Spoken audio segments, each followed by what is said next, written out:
Hello everyone, म चाहिँ उठिसकेँ। अब आज कति पछि ब्लग बनाउँदैछु।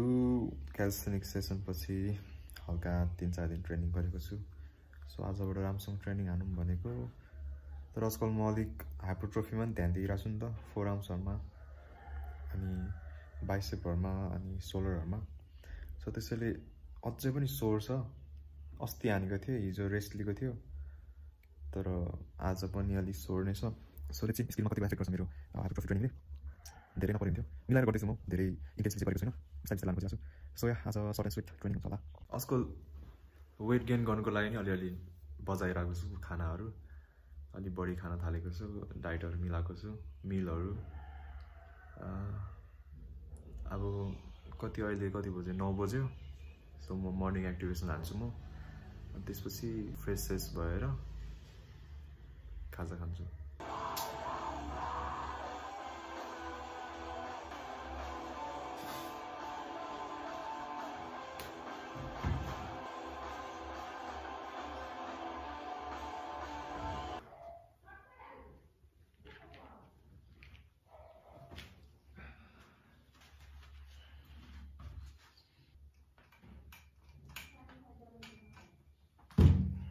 सोरनेस चाहिँ छ अलिकति हल्का, प्लान्सहरू हान्दाखेरि, फ्रन्ट लिभरहरू हान्दाखेरि अलिकति फोर आर्ममा चाहिँ अलिकति स्ट्रेन्थ नभएको जस्तो फिल भइरहेछ, अलिक फ्याटिक टाइपको।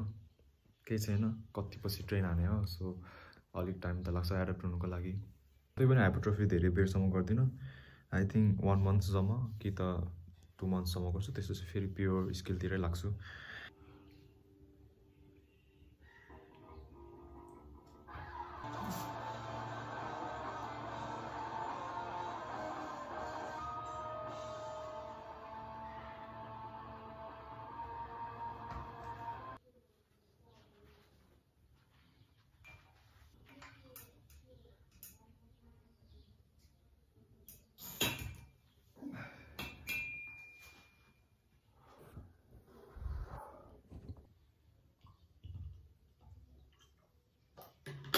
त्यसमा कफी पनि हालेको छु, किनकि मलाई कफीको टेस्ट एकदम मनपर्छ क्या।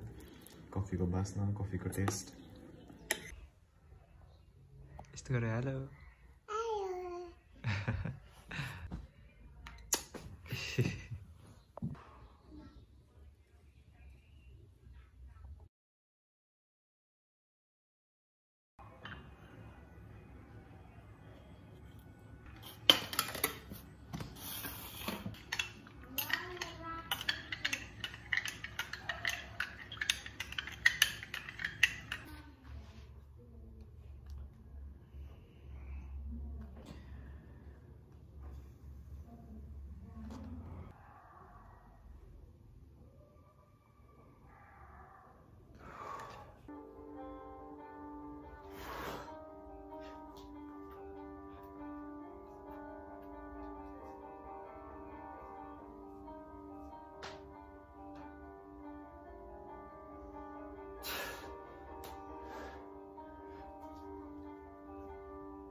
मेन्सन कतिचोटि नै हाम्रो ट्रेनिङमा भनेको सबै ब्याड फर्महरू हुन्छ, स्प्याम्सहरू हैन।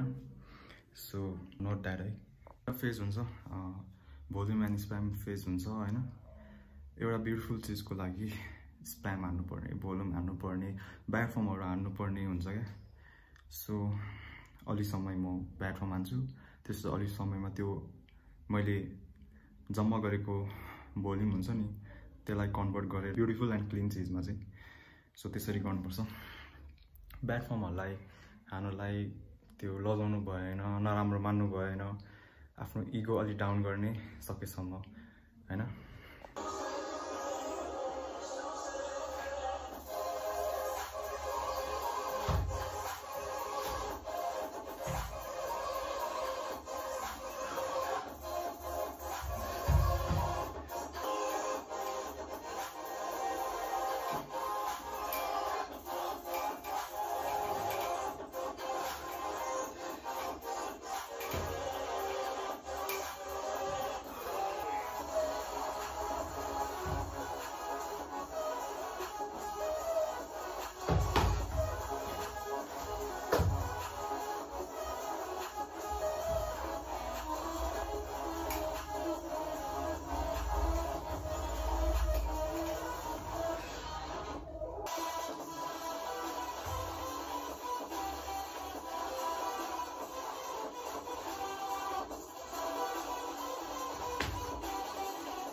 केटा हो, म चाहिँ खाना खान गएको थिएँ। सो आजको ट्रेनिङ यति नै समाप्त। मैले धेरै केही पनि बोलिनँ या पानिनँ, त्यही पनि भिडियो त लङ भयो जस्तो लागिरहेछ।